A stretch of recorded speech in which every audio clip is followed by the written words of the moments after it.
All right, welcome to this third and final video in this short series introducing you to HTML.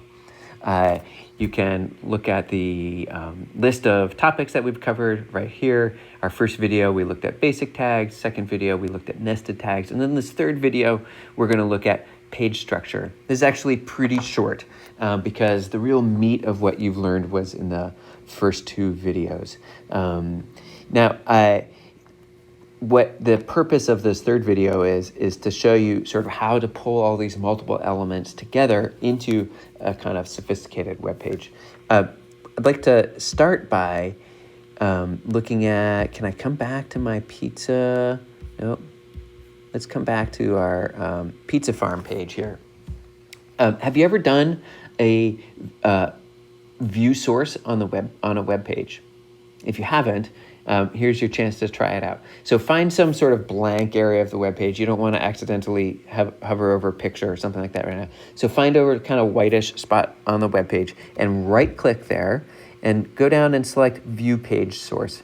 I believe in Chrome browsers that's automatically there. Some browsers you may have to do a little work to enable it. Google that or talk to me if you don't see it here. But I think most of the time you should see view page source. So select that, and that will open up a new tab for you with a lot of sort of gibberish, but you will start to see things that you may recognize in here.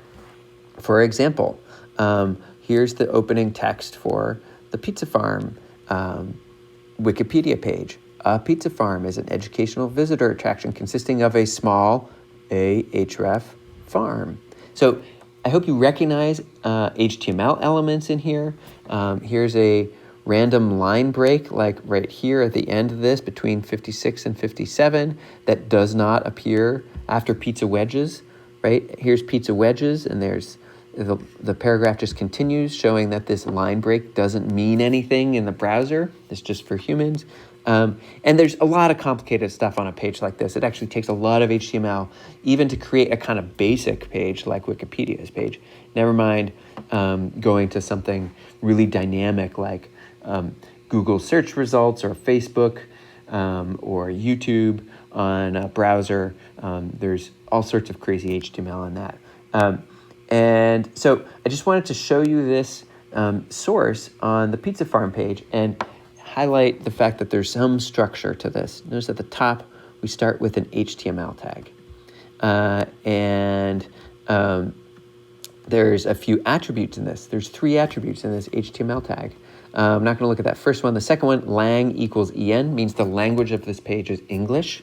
And dir LTR means the direction of the text on the page is left to right. So in English and in Vermont here, we're used to a lot of left to right text, but there's all sorts of places in the world where the convention is to read from right to left.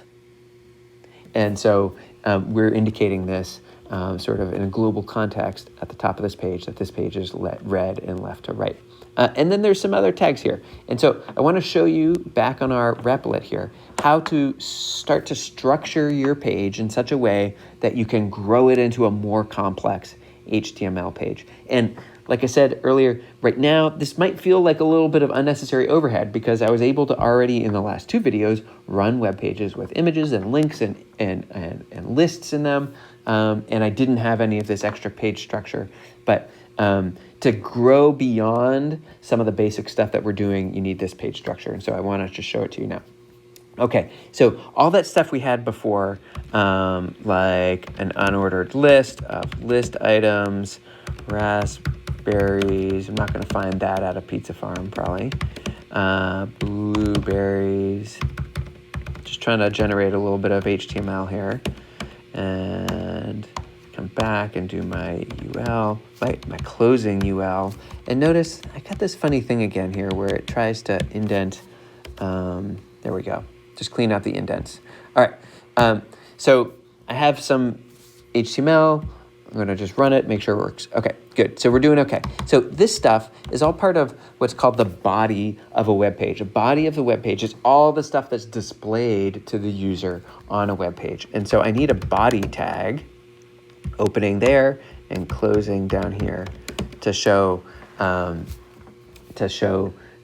all the content of the body of a page. And when I run this, notice that it didn't change a thing.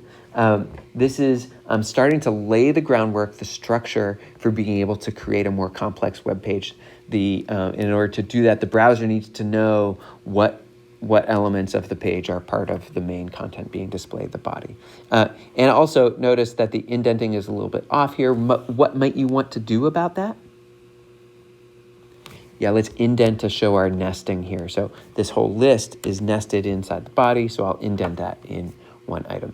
Okay, so here's the body. Well, what else do we need on a page, you ask, or you may ask, or maybe not, other than what's in the body of the page? Well, notice, say my third link in here, it says Pizza Farm up on this tab. I said the link, I meant tab.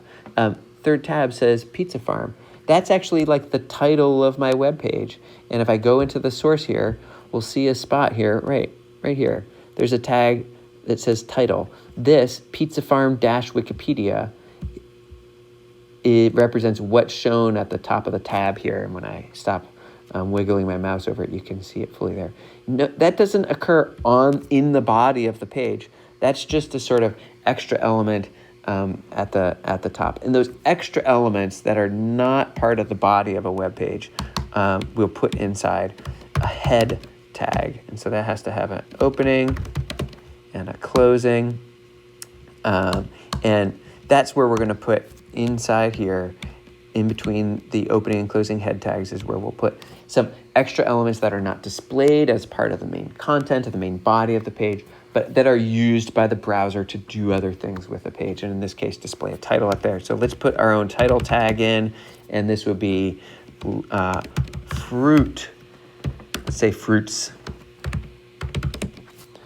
I don't know what the correct plural in this case would be. Is this fruit or fruits? And when I run it, notice it doesn't do anything different to the page because I didn't add anything to the body.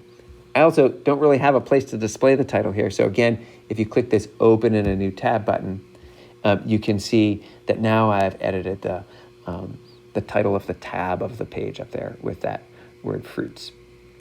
Okay, so we have now two structural elements, the head of the page and the body of the page.